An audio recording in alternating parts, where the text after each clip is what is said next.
Hello, good morning students.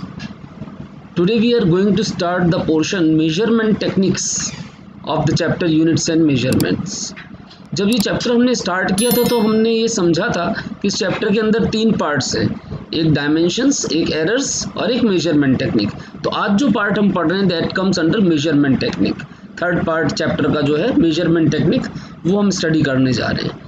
Measurement मतलब हम कुछ नापना चाहते हैं, लेंथ, मास, टाइम, अलग अलग चीज़ें हम मेजर करना चाहते हैं। यहाँ पर हम लेंथ की मेजरमेंट टेक्निक स्टडी करने जा रहे हैं। हम सबको मालूम है लेंथ की एसआई यूनिट मीटर है, एसआई यूनिट मीटर है। अब मान लो मेरे पास ये पेन है, मैं आपसे कहूँ कि बेटा इस पेन की लेंथ कितनी है नापो, तो आप किससे नापोगे?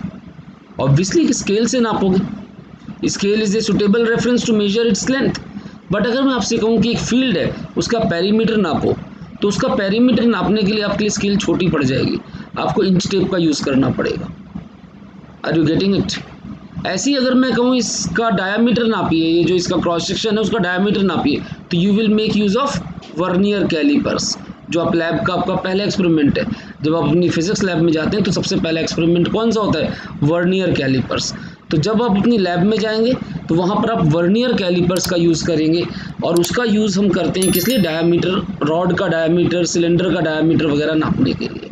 इसी तरह अगर बहुत पतला डायामीटर हो, जैसे वायर हुई पतली वायर, तो उसके लिए हम स्क्रू गॉज का यूज़ करते हैं। तो there are different devices to measure techniques, to measure distances. अब सुनिएगा ध्यान से, जितने भी डिस्टेंस नापने की टेक्निक है उन्हें हमने ब्रॉडली 2 कैटेगरीज में क्लासीफाई किया। एक तो जो अभी हम डिस्कस कर रहे थे इंस्ट्रूमेंट का यूज़ करके, इंस्ट्रूमेंट्स का यूज़ करके जो टेक्निक होती है उनको हम बोलते हैं डायरेक्ट टेक्निक, डायरेक्ट टेक्निक, और इनको हम अपनी लैब में पढ़ेंगे, ये प्रैक्टिकल वाला पार्ट है। दूसरा है बिना इंस्ट्रूमेंट के, सिर्फ फॉर्मूलों का यूज़ का, मैथमेटिक्स का यूज़ करके, मैथमेटिक्स और फिजिक्स के फॉर्मूलों का यूज़ करके जो हम डिस्टेंस नापने की टेक्निक्स यहाँ पर पढ़ने जा रहे हैं, they are called indirect techniques. जैसे आपने काफ़ी सारे पहले भी सुने हुए हैं, जैसे आप 10th क्लास में ट्रिग्नोमेट्री चैप्टर पढ़ के आए हुए हैं, उसके अंदर एक एक्सरसाइज थी हाइट्स एंड डिस्टेंसेस, याद है आपको? जैसे आपको हिल की हाइट नापनी होती थी, आप tan थीटा लगाते थे, ट्रिग्नोमेट्री का यूज़ करते थे, तो हिल की हाइट, रिवर की विड्थ, ये सब आप नापते थे क्वेश्चंस के अंदर। वो सारे ही क्वेश्चंस एक एक एग्जांपल हैं ट्रिग्नोमेट्रिक टेक्निक का। तो अब मैं फाइनली आपको ये समराइज़ करना चाहता हूँ कि डिस्टेंस को नापने की जो टेक्निक्स हैं उनको हमने 2 तरह से क्लासीफाई किया। एक डायरेक्ट, जो इंस्ट्रूमेंट्स का यूज़ करके करना है, they we will study in physics lab, and next one is indirect, जिसमें हमें फिजिक्स और मैथमेटिक्स के फॉर्मूलों का यूज़ करके स्टडी करना है, डिस्टेंस नापना है, वो हम यहाँ पर पढ़ने जा रहे हैं। अब इनडायरेक्ट टेक्निक के अंदर हम 2 तरह से क्लासिफिकेशन करते हैं। एक है स्मॉल डिस्टेंस मेजरमेंट टेक्निक, छोटे डिस्टेंस नापने के लिए, और एक जैसे कि एटम का साइज़ नापना है, एक एटम का साइज़ नापना है या मॉलिक्यूल का साइज़ नापना है, वो स्मॉल डिस्टेंस मेजरमेंट टेक्निक्स हैं। और कुछ बड़े बड़े लॉन्ग लॉन्ग डिस्टेंस नापने हैं, जैसे हिल का हाइट नापना है, मून का डायामीटर नापना है, किसी स्टार का डिस्टेंस नापना है, तो उसके लिए हम अलग लॉन्ग डिस्टेंस मेजरमेंट टेक्निक्स पढ़ने जा रहे हैं। तो आज हमें पढ़ना है स्मॉल डिस्टेंस और लॉन्ग डिस्टेंस मेजरमेंट टेक्निक्स, जो कि इनडायरेक्ट टेक्निक्स के अंदर आती हैं। तो अपने नोट्स पे फोकस करते हैं हम। सबसे पहले ध्यान से देखिए, जो मेजरमेंट टेक्निक्स किस चीज़ की मेजरमेंट? डिस्टेंसेस की। तो we can classify them as direct techniques, और दूसरा है इनडायरेक्ट टेक्निक। एक है डायरेक्ट टेक्निक और एक है इनडायरेक्ट टेक्निक। डायरेक्ट डेफिनेशंस आपके पास लिखी हुई, मैं यहाँ पर एक बार बोल रहा हूँ, आपको समझा रहा हूँ बस।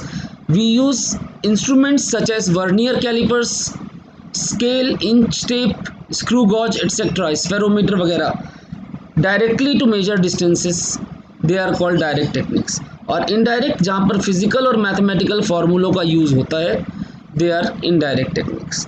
अब इनडायरेक्ट में डेफिनेशंस आपको समझ में आ गई। इनडायरेक्ट में एक है लॉन्ग डिस्टेंस, बड़े बड़े डिस्टेंसेस के लिए टेक्निक्स, और दूसरी है short distance techniques, short distance techniques. अब शॉर्ट डिस्टेंस में हमारे सिलेबस में 2 हैं, एक है एवोगैड्रोस मेथड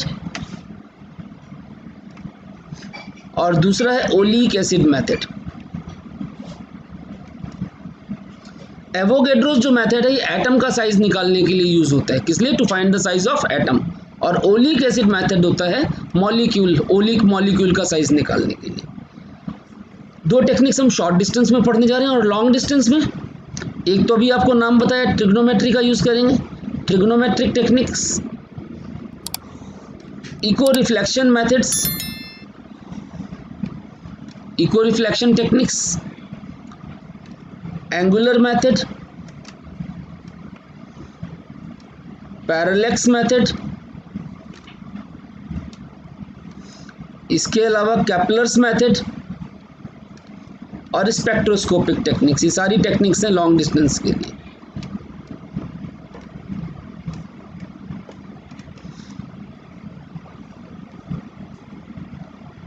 इन दोनों का नॉलेज आपको होना चाहिए, बाकी ये एज पर स्कूल एग्जामिनेशन आपके सिलेबस में नहीं है। क्लियर? अब देखिए, तो we have to study these two techniques, long distance and short distance techniques. तो यहाँ तक आपने क्लासिफिकेशन देखा कि आपकी जो डिस्टेंस मेजरमेंट टेक्निक्स हैं, you can classify them as long distance techniques and short distance techniques. सबसे पहले हम सबसे इंपॉर्टेंट पोर्शन पढ़ना चाहते हैं जो है एंगुलर मेथड और पैरेलैक्स मेथड। यहाँ पर हमें थीटा की वैल्यू, जो एंगल होता है वो हमेशा रेडियन में लेना होता है और अक्सर एंगल आपको डिग्री में दिया होगा।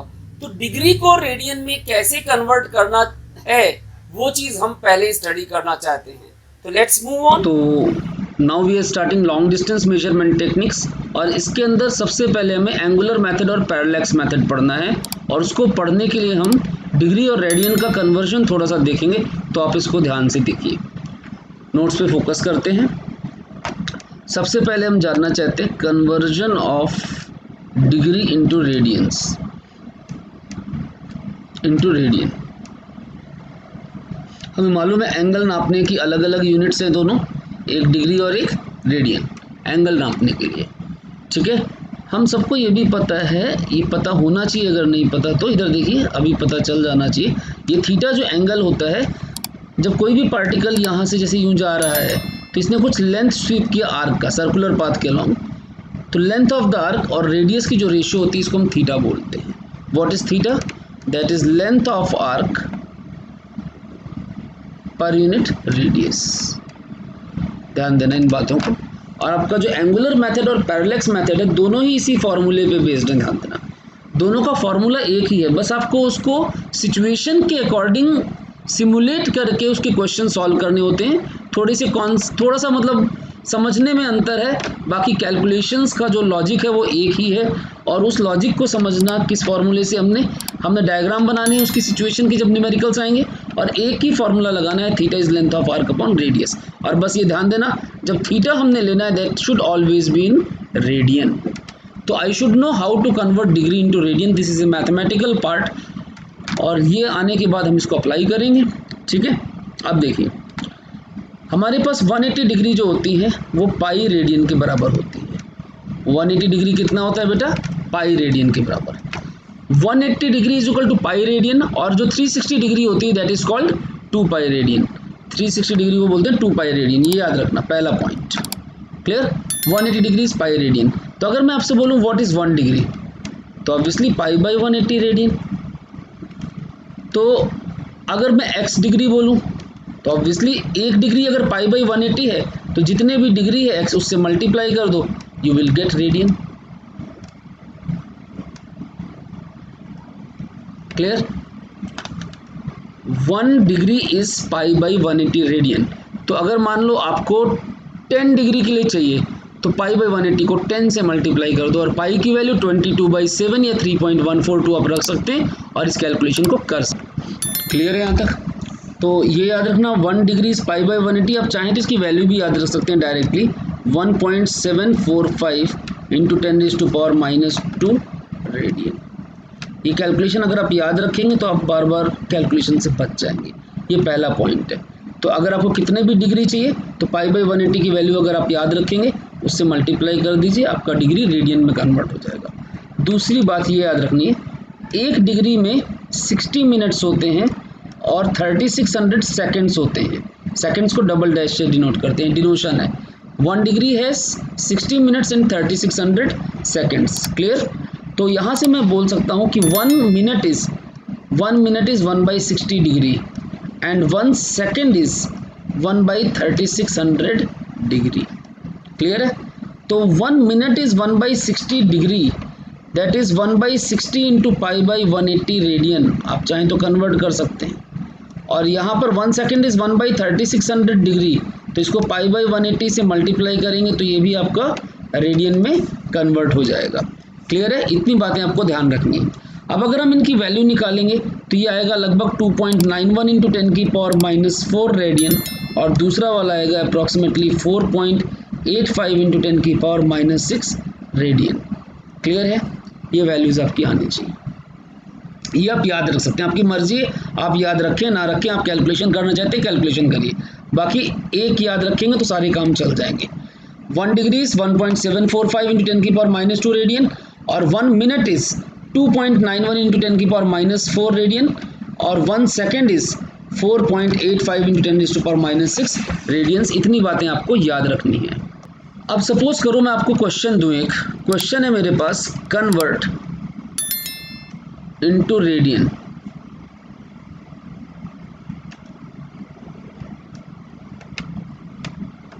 इधर देखो, कन्वर्ट इनटू रेडियन।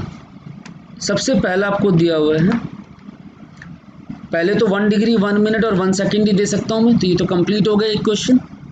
अगर मैं कहूँ आपसे 14 डिग्री, दूसरा 30 डिग्री, तीसरा 1 डिग्री 54 मिनट्स, क्लियर, चौथा 1920 सेकेंड्स, इनको कन्वर्ट करिए किसमें? डिग्री में। तो आप बताइए 14 डिग्री का मतलब हुआ भाई π/180, सीधा सीधा याद रखिए वर्ड, π/180 इंटू 14। तो π/180 की वैल्यू क्या थी? 1.745 10⁻⁻² इंटू 14, मल्टीप्लाई कर दीजिए, आंसर आ गया। क्लियर है? अगला देखिए 30 डिग्री π/180 इंटू 30, तो 30 और 180 गया 6 हो गया नीचे, दैट इज π/6 रेडियंस। अब पाई को सॉल्व कर लेंगे, पाई इज व्हाट 3.142/6। बाकी अगर आपको ऐसे नहीं करना था तो 30 से सीधा इस वैल्यू को, ये वैल्यू तो कांस्टेंट है, इससे 30 को मल्टीप्लाई कर दीजिए। बाकी यहाँ कट रहा था, इजी था, इसलिए मैंने डायरेक्टली कर दिया। मर्जी आपकी, चाहे आप जैसे करिए, दोनों मेथड्स वैलिड हैं। क्लियर? तो इसको काट लीजिए, 0.5236 लगभग इतना आंसर आपका आ रहा है, किसमें? रेडियन। दोनों क्लियर हैं? अब आइए अगला 1 डिग्री 54 मिनट, ये थोड़ा अलग तरह का है। 1 डिग्री 54 मिनट, इसको लिख सकते हैं 1 डिग्री प्लस 54 मिनट। ध्यान सुनना, 1 degree 54 minute is 1 degree plus 54 minute. इसका मतलब हुआ 1 डिग्री प्लस 54/60 डिग्री, कन्वर्ट करना पड़ेगा आपको, दैट बिकम्स 114/60 डिग्री। देखिए वो इंटीजर फॉर्मेट है बेसिकली। जैसे हम कहें 1 घंटा 10 मिनट, तो 1 घंटा प्लस 10 मिनट, और 10 minute is 10/60। Are you getting it? Hours. तो कन्वर्ट इस तरह करते हैं। ये मिनट अलग है, डिग्री वाला मिनट अलग है, मैं जस्ट एक एनालॉजी ले रहा हूँ टाइम से। कहीं आप ये मत सोच लेना टाइम वाला मिनट सेकंड है, यहाँ पर वो नहीं है, ये एंगल के मिनट्स और सेकंड्स हैं। क्लियर? तो 1 degree plus 54 minute is 54/60 degree, this becomes 114/60 degree. तो 114/60 डिग्री इंटू π/180 की वैल्यू 1.745 10⁻⁻² रेडियन। आप इसको सॉल्व कर लेंगे, आपको आंसर आ जाएगा। I think it is clear. ये आपके एनसीईआरटी में डाटा यूज हो रहा है 1 डिग्री 54 मिनट, आपका मून का एंगुलर डायमीटर है ये। क्लियर? बाकी वहाँ पर ज़रूरत पड़ेगी, इसीलिए मैंने ये टॉपिक पॉइंट यहाँ पर एक्सप्लेन किया है। अब जैसे ये आपके पास 1920 सेकेंड्स, तो this can be written as 1920 seconds. अब सेकेंड्स क्या है, अगर डिग्री में कन्वर्ट करूँ 3600, और डिग्री आ गया, रेडियन में करना है तो 1.745 10⁻⁻², ये आंसर आ गया। Clear? This is in radiance. I think it is clean. तो आपको इतना तो समझ में आ गया कि डिग्री को रेडियन में कैसे कन्वर्ट करना है। अब इसी चीज़ को हम यूज़ करना चाहते हैं 2 टेक्निक्स पढ़ने के लिए, एक एंगुलर मेथड और एक पैरालैक्स मेथड।